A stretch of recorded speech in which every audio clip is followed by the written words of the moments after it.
Somebody is really starting to enjoy this. Can you pick it up? I'm feeling the energies coming straight through. I love it. Already. Hey guys, welcome back to our channel. It's your girl Shinta Brown, and today I have the lovely Dr. Barbara Prempeh. Hey. So we are going to have a long conversation, but I think it's really important for us to have about a sector in healthcare that you want to know about. So if you're new here, welcome, welcome. Don't forget to subscribe, hit that bell button, and comment below so I can interact with you, of course. And if you are a returning subscriber, welcome. Thank you for coming back to watch us again. And I like to upload videos 2 to 3 times out of a week, so make sure you don't miss out on that. Let's get into it.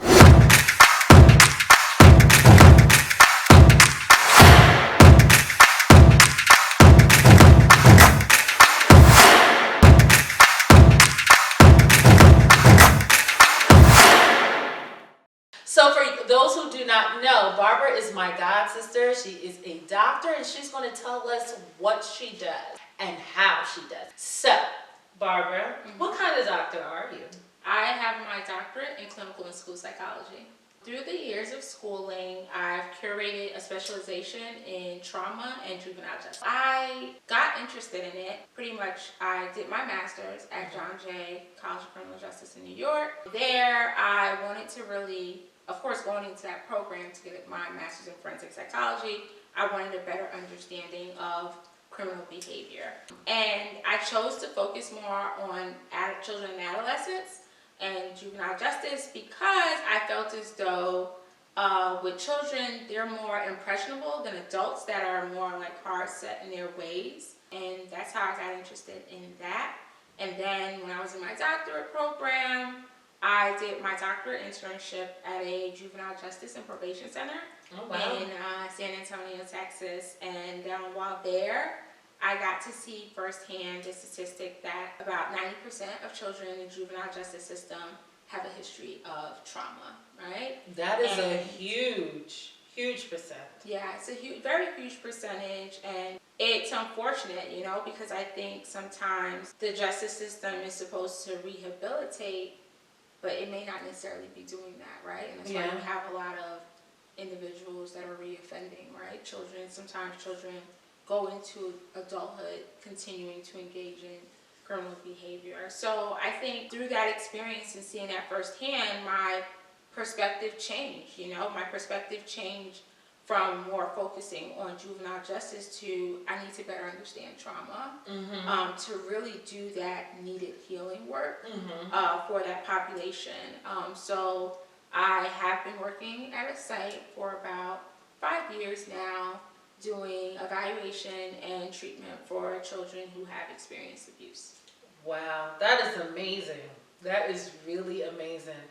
I watch Lifetime. I don't know how many Lifetime movie watchers do we have out there, and seeing these type of stories is really touching, especially when you think about Netflix, that new show that came out around last year about the 5 or something like that. They were all kids who ended up getting into the system and going through the whole trauma up into their adulthood. So that is amazing, and that's a big deal. Going home with those type of stories, and I'm sure your emotions and things like that. Can you talk about that? How do you deal with that type of issues that you experience or see on a day-to-day basis at work? Yeah, it is difficult, right? So the thing about working in the field of psychology, and I learned this my first year out of my doctorate program, being quote unquote the professional psychologist, and doing the trauma work that I do, a human being is not supposed to experience, hear of, let alone experience trauma at such a young age. So hearing of children being abused, whether it's physically, sexually, or neglected, it's a lot. So I really, I would come home just tired. Not even wanting to have conversations with friends or family. I just would want to come home and sleep because I was exhausted Right. from that, that treatment or evaluation that I did. And after a while, I noticed that and realized like, oh, this is starting to get a bit draining, and realize the importance of self-care. So I do engage in a lot of self-care, such as spending time with my family. Which is very important to me, family and my friends. So doing that, traveling. I do go back home to Ghana. Yes, we're going to get into that. Yes. Okay. So those things really help me stay grounded, right? And of course, I do research too, and consulting. So I do a lot of things that add on to my passion, but then help me stay grounded to who I am. Okay. And the way I used to explain it to my friends, because they quite, your friends and family, they don't quite get it when you're like, oh, I had a hard day at work, and they're like, oh yeah. But then, it's kind of like with us, you go into work, hopefully looking as beautiful as possible, and then you come back home, continue to look pretty. But as you know, with psychological issues and things of that nature, you can't see it. Right? So the way I finally found a way to explain it to my friends and family is, when a surgeon goes in, do surgery, if the surgeon comes out and it's all bloody, you're like, wow, that was intense. That was a tough surgery. Right. Well, with this psychologist or mental health professional, you can't see the work that we've done on us. You can't see it. And I used to tell my friends, like, today was a hard day of surgery. And they got it. Like, once I explained that to them, they were like, oh, okay. And now they get it. Like, they were like, oh, you did some hard, yes, I did some hard work today. And they were like, all right, if you need me, just call me. And, even my colleagues, some of them, my favorite thing is froyo. So they'll say like, oh, you probably need to go to the mall and get some froyo today. Like, it's that kind of day. So self-care is important in our field. It is. It is. I think it's important for anybody in a whole. Like, even whether you're working or not, self-care is important, especially with this new outbreak in mental health and all these things. You definitely want to treat yourself and take some time out for yourself. Yeah. It's important. You mentioned some things, and I do want you to elaborate more on that. Sure. So you mentioned that you had a rough day. You had a difficult, not difficult, but surgery was hard today. Now, when you use those terms, I love the term, by the way.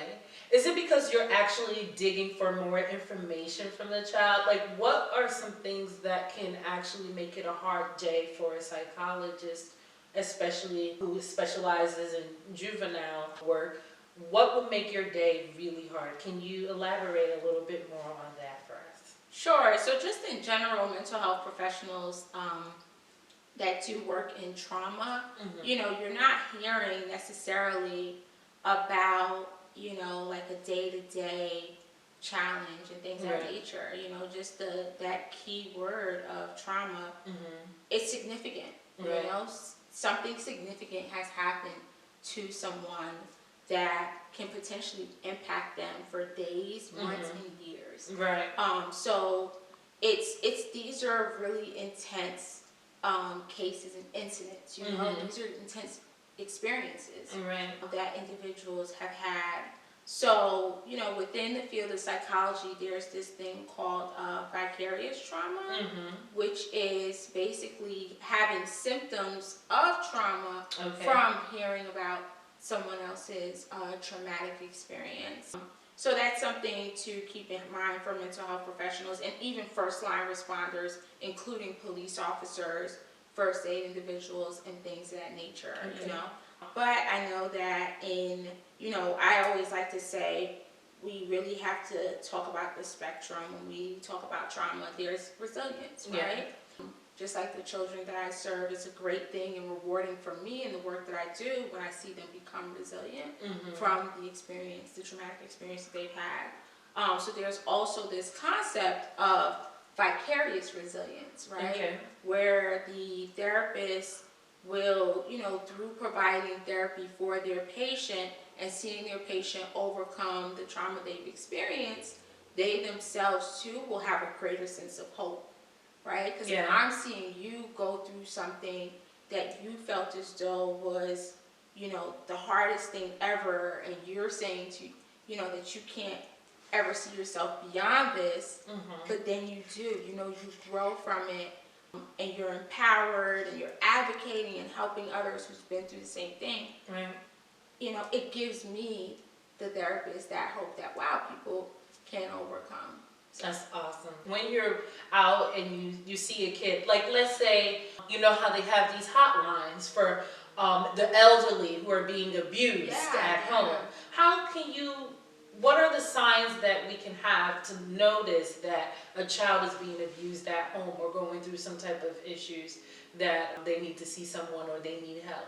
Yeah, that's a really good question. I think, there's different things that you can see, and then there's times where, we have cases where there were no signs that parents didn't have. So oftentimes people will say, like, how could I not see this was happening? Well, there really wasn't any signs there. But that's why I think it's important to try to be honest and open in conversations with your kids, you know what I mean? Like, and allowing them to be able to express things to you without that follow-up judgment or that follow-up punishment per se, because I think sometimes through certain interactions and communications, they may be afraid to share certain things because they said something that had nothing to do with whatever they're experiencing, and the parents shut them down right away.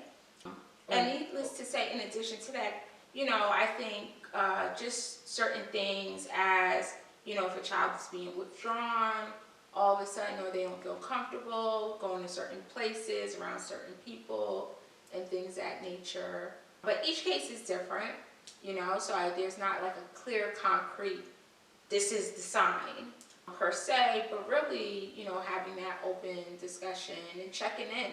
If you as a parent don't feel like something's right, follow up with your kid. Ask them, don't ever say, oh, it's probably nothing. Just follow up and, see how it goes. It's very important that, if you are getting concerned, or if you feel like I've asked and maybe some things, I've seen a lot of changes in my child's behavior, it's okay to have them see a therapist, you know what I mean? Or see a counselor to check in to see what's going on. Especially nowadays, I think some school systems are fortunate where they have mental health services right in school, where you can see a school psychologist or a school counselor for them to do a check-in, and they'll take it from there. Well, now that you speak on having counseling and stuff, the African American community, they're not really, and Africans in general, we're not really keen going to see a psychologist or going to talk to somebody for help or things like that. It's a sign of maybe weakness. And not just Africans, Asians as well. There's some other cultures that do not believe in going to see a psychologist. So somebody like that, or an instant like that, what would you say to that person? Or how would you encourage someone of that caliber to be able to go, talk to someone or seek help? Yeah, I think you bring up a good point in that individuals of the African diaspora, let's just say that to encompass everything, or individuals of African descent, we do have this stigma towards mental health for many reasons. I think from way back when, especially in the African American community, just the stigma from having a clinician that doesn't necessarily look like you, and then possibly representing a system that's been oppressive, right? So that's one area where, man, I'm not talking to that person. Who they going to tell? Who they going to share my information to? Right. Not really understanding that it's a safe space. And then also within the community is really coming to realization that there's a significant issue here. Right. You know what I mean? I think oftentimes depressive symptoms are minimized, anxiety is minimized, and sometimes people wait till it gets really bad. Yeah. And seeking counseling and therapy when you start having certain symptoms is very proactive. So the stigma is there, but I definitely encourage people to go ahead and see a therapist to just check. Listen, it doesn't hurt per se, right? Right. And you know, we have certain things, and it doesn't have to be this bad thing is happening. You know, Right. I mean, it could be like, oh, I'm just having some trouble sleeping, or whatever's going on. That's what counseling is there for. Being in healthcare myself, I realized that there's some things that we just really don't notice or we don't take seriously. Sure. Especially when it comes to certain, maybe, I don't want to say behaviors, but like, say, depression and things like that. You don't realize that you have depression until like later on, like maybe when it's really bad. And some people don't even realize even while they're in it at all that they have it. So how can someone even know that, okay, I've noticed that I'm doing this? They might think it's normal or it's okay. I mean, I think it's when we think of mental health and really looking at that line between daily functioning, or not daily functioning, but like, I'm just trying to make all those technical terms that I learned more, as we say in psychology, use more layman's terms to make it understandable. But it's always that I say in teaching my students, does it impact and interfere with your daily functioning? Okay. Whether it be socially, occupationally, is that impacting that, you know, your interpersonal relationships? Like things that you used to do, you're not doing them anymore. That's one of the symptoms. You know, you were a person that, you know, every weekend you're out with your friends and things of that nature, and now every weekend, the entire weekend, you're inside in your room. You know, I've had patients that have experienced depression that have done that, you know, and I think those are the key things, the things that you were so happy to engage in, you're no longer engaging in anymore. I'm laughing, and the funny thing is, I laughed because when I was going through my depression, that was me. Like, I was always out every weekend, chilling, having a time in my life, but once I got depressed, you couldn't even find me. I was like a church mouse, hiding in a corner in a dark place. Like, and that's one of the topics that I had already on my YouTube previously is, you know, depression. Get out of that room, get out of that corner, get out of that dark space, go out, make some friends, have a drink, have a good time, like, you know, try to get out of that space. Yeah. And then there's a lot of different symptoms in addition to that. You know, if someone's sleeping a lot, right? Those are, that's one of the symptoms too. And someone just withdrawing from eating and things of that nature. So, look, check on your friends, right? Check on your friends.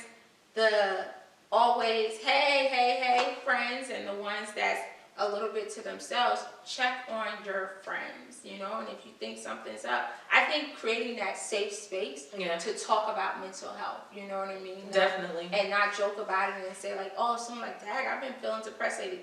Oh, please, you're crazy. Like, no, those kind of key words that people attach to it, really, if I were to say that to you, you'd be like, ooh, well, I'm not going to tell you. I'm not going to share that with you. You don't need to know my business. Exactly.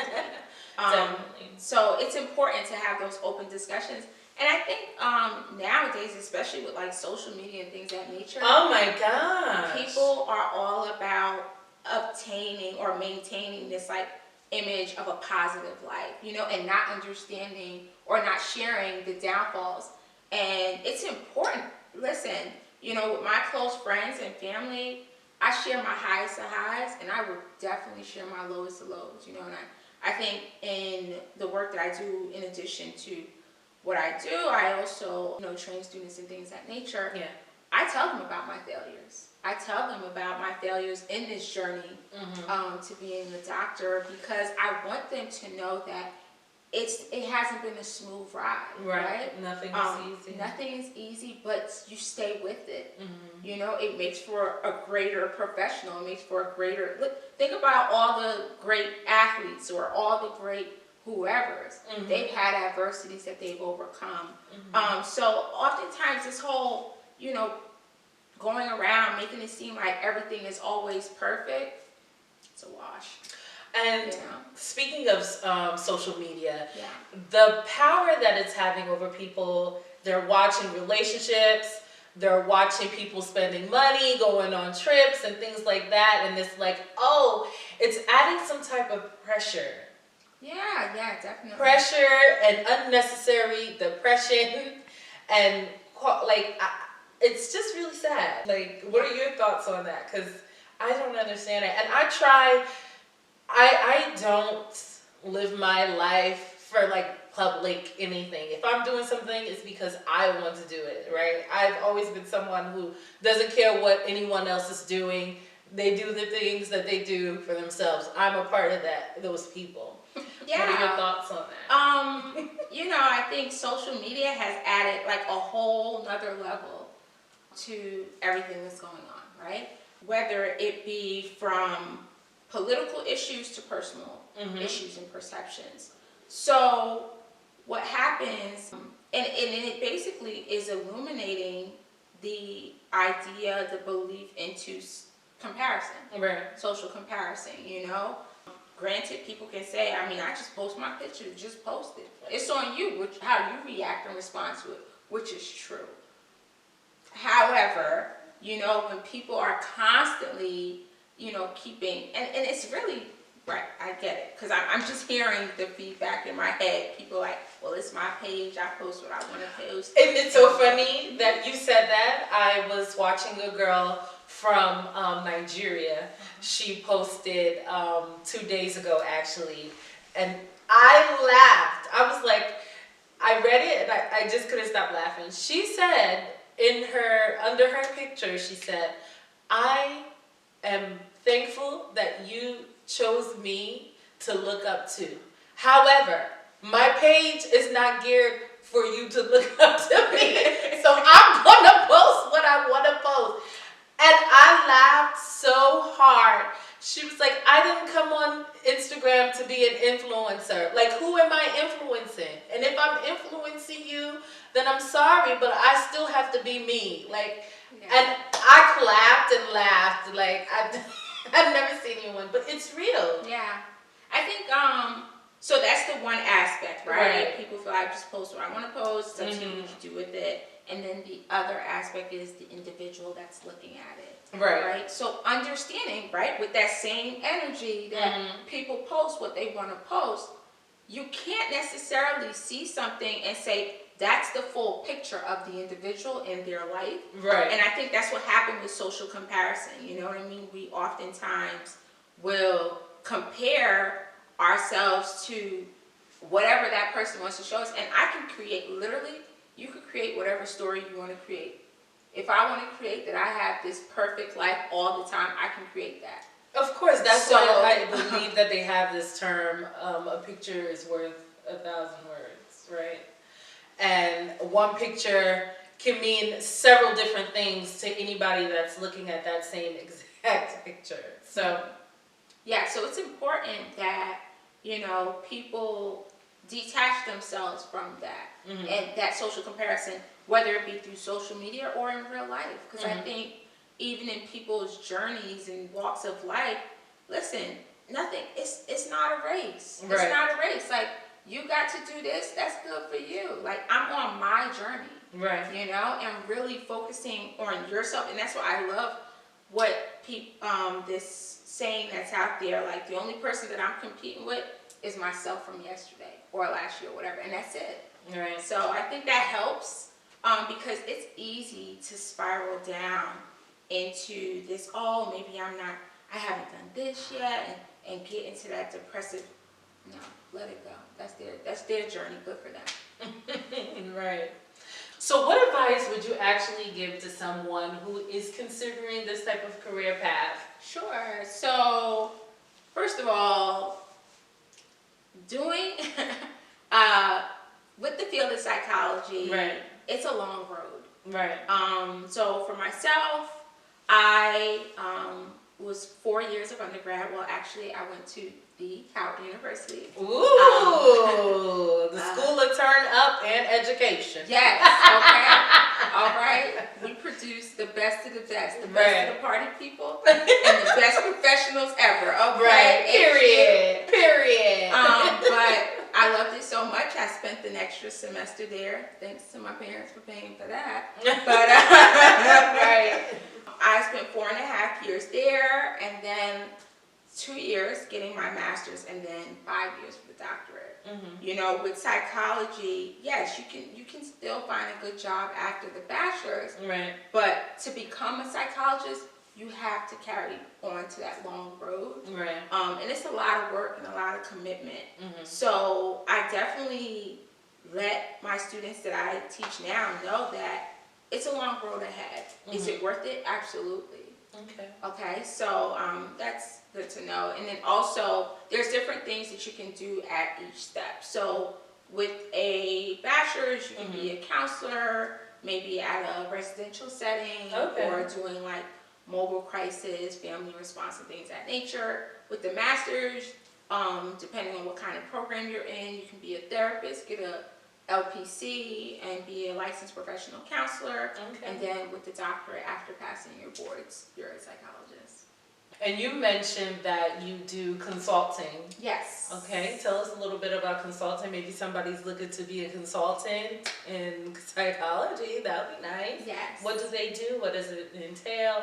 And how many years of experience you would need before you'll be able to do something like that?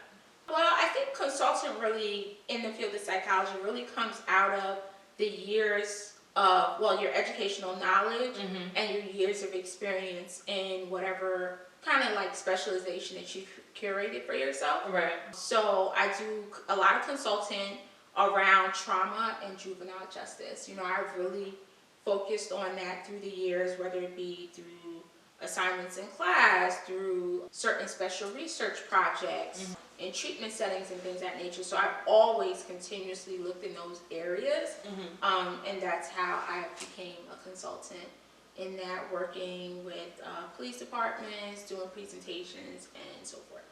Do you get invited to courts to speak on the behalf of your findings? Like, you know how they have all those criminal shows and things like that when they're going to court and they call the psychologist to the stand? Like, have you been called to the stand? Yes, I have had the opportunity. Wow. Yes, to be qualified as an expert witness. That is nice. That's intense. nice. I'm sure. It's intense, but it's well worth it. I'm sure. That's amazing. So your degree is in clinical psychology. Yep, clinical and school psychology.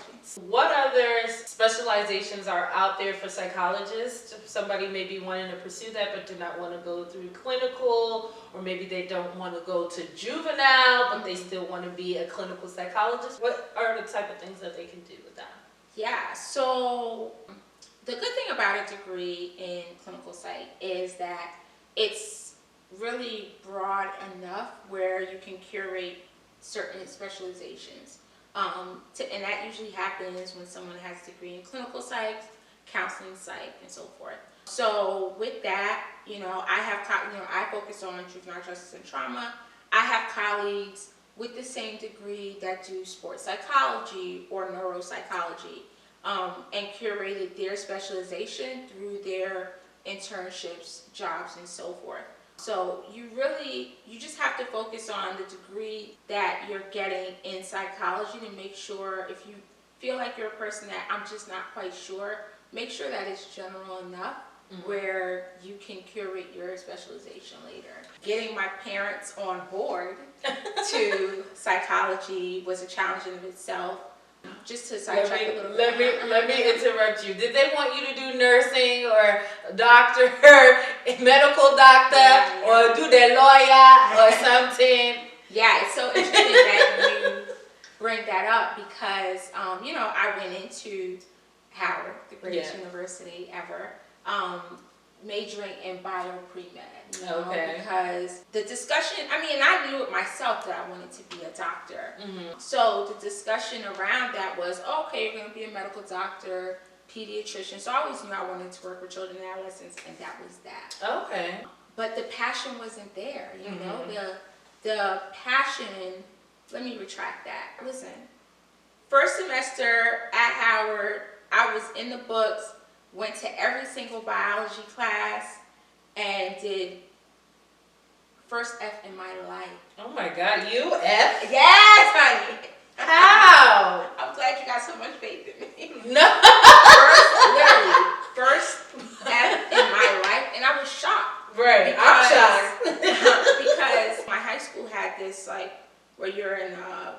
it's accelerated, so Yeah. it's like advanced. Mhm. So I was in advanced math and science, you know Okay. what I mean? So it shocked me because I was getting great grades Right. in advanced classes, and then I Mhm. get to school, and keep in mind that I got, I had like 3 A's, 1 B, and an Mhm. F. Oh my So gosh. I was passing my other classes with flying colors, but then I failed biology. The main class that you need. Exactly. Oh my And goodness. you already know, I was hot. Like, oh, how am I gonna let my parents know this? Oh You my know God. what I mean? Yeah. And my older, thank goodness for my older brother. I love him so much. He really puts it all into perspective. They sent the paper home. I get the grades, and I'm devastated. You know, like literally in tears, devastated. Oh no. And my older brother is like, "What happened? What's going on?" And I tell him. He's like, "Yo, you got 3 A's and a B." Like, he's so happy, excited. And I'm like, but I You're missing failed. the point, yeah. And he's like, "Oh man, please, you be alright." Right. That's Right? your Like, first, it's just yeah. nothing. Mhm. And then I'm like, no, this is everything. Like, it's a wrap for me. Mom and dad gonna take me out of school and everything. And my mom, you know, Ghanaian mothers they're everything. They really are. Especially my mom. I mean, I can speak only for my mother. Right. She's everything, you know. She's my biggest supporter at all times, you know. She's my ride or die. Yeah. Like, so she was just like, you know, I'm disappointed, but I know that something else must be going on, so figure it out, and I know you can do better. It's not the end of the world, you know. We know what you're capable of. Like, Right. this is a shock to us. Mhm. But baby, that conversation with my father, I'm sorry. Was something else. Woo! My dad, what? My dad was like, he didn't see nothing else. My dad, even his friends, it was so funny because his friends was over and they were like, "Oh yeah, you got like 3 A's, 2 B's, you're good. Oh, okay, I'll just bring that up." My dad saw nothing else But that F. but that F, and he was like, literally, I remember the words, "I'm not paying for you to become a failure. Oh my We're gonna wrap God. this up." And I'm like, oh no, you know. So it kind of, I literally was like, I paused. Yeah. And was just like, you know, I'm just going to take electives and figure out what's going on because something's not right. There's no way that you could go to class. I was in that biology class every day, biology lab, everything, every day. If it was no other class that I was committed to, it was biology class. Right. And I failed it. It doesn't make sense. Honey, right now, I'm thinking it was nothing but God saying, "Baby, this ain't for you." Okay? Period. This ain't for you. But God's plan was much better. And I tapped back into psychology. Did I express it to my parents? No, because Ghanaian household, Saya who? Saya what? A Sahu? Debbie. Right? We're not doing that. So my older brother, though, thank goodness for him. I always call him my second dad. He was like, "If this is what you want to do it." Like, oh, what mom and dad gonna say? You still going to college. I don't understand what the big deal is. Right. So I was just trying to figure things out. And interestingly enough, I also considered like, oh, maybe I'll do a degree in business to be like a financial analyst or consultant for a fashion company, right? And I remember at Howard University having a conversation with one of the, I think it was the dean of the School of Business, because before you can go into the school, you kind of have to be accepted into it, even if you're transferring. Mm-hmm. And the man sat down with me, and I was so appreciative of it, because he asked me all these questions. We had a nice conversation, and he just sat there, and he said, "You know, I don't think this is what you really want to do." Mm-hmm. And I said, "Really?" And he said, "I think your passion is something else, and you're just trying to go with what's safe. Right. Think about it some more, and then come back to me later if you still feel like this is what you want to do." Great conversation that I had, because then I really checked back in with myself and realized that I was just trying to do what was safe, mm-hmm. and not follow with my passion. So second semester, sophomore year, because again, I'm like, I'm just going to take electives. I knew that was, psychology was what I wanted to do. You know, my older brother was all for it. I mean, my older brother is like, whatever you want to do, I'm 100% behind you, you know what I mean? So he was like, all right, if that's what you want to do, then we're going to do this, you know? And my mom, I had a conversation with her. You know, she's the level-headed person, and was like, all right, if this is what you want to do, there's only one way for you to prove it to me. Bring in good grades. That's it. If you bring in good grades, then I know this is what you want to do. My dad, on the other hand, okay. He needed the convincing. Oh, let me tell you. So it was funny because I was afraid to tell him. So I changed my major and was starting the psychology classes, but still didn't tell him. Right. And I remember it was one of my bosses I worked at the student center, and I was just so nervous. He's like, what's going on? I could see that, like, you're nervous. So I told him, like, I changed my major, but I haven't told my dad, and I don't think he's going to be for it. And this man says, oh, it's not like you're saying you're going to drop out of school. It's just changing your major. It's not a big deal. And he's like, trust me, when you tell your dad, he's going to be so supportive and happy for you. You don't know my African home. Exactly, right? And then I'm like, okay, so I call my dad, and he calls me back. So I asked him, I said, oh, where's my dad? I'm going to go on a break. I'm going to tell him to come back. All this man knows is literally 5 minutes later, I came back in tears. Oh. And he was like, what happened? What happened? And my dad said, this is the last semester you're going to be at that school. I was full. So I told him, my dad said that. He was like, the man didn't know what to do. He was like,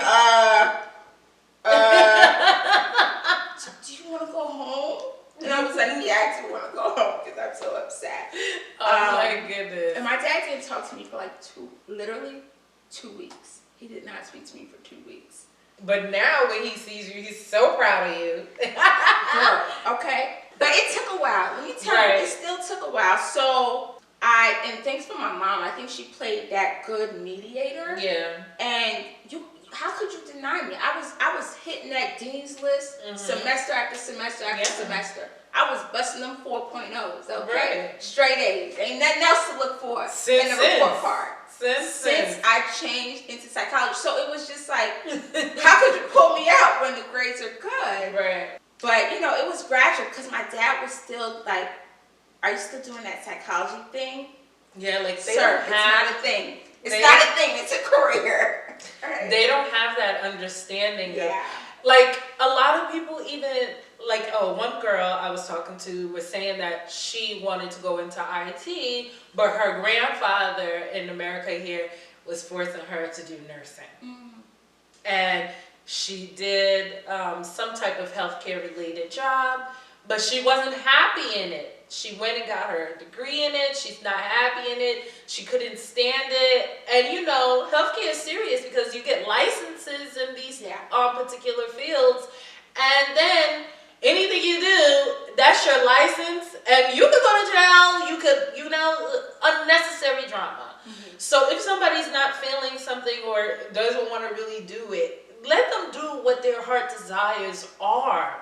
And support them in that, because when you're in a job that you don't want to be in, you have this nasty attitude. Absolutely. You're not happy. You're like angry. You're mad over nothing. But when you're actually passionate and happy about what you're actually doing, you don't care about anything. You're loving it. You're in this great space. You have all this life and energy.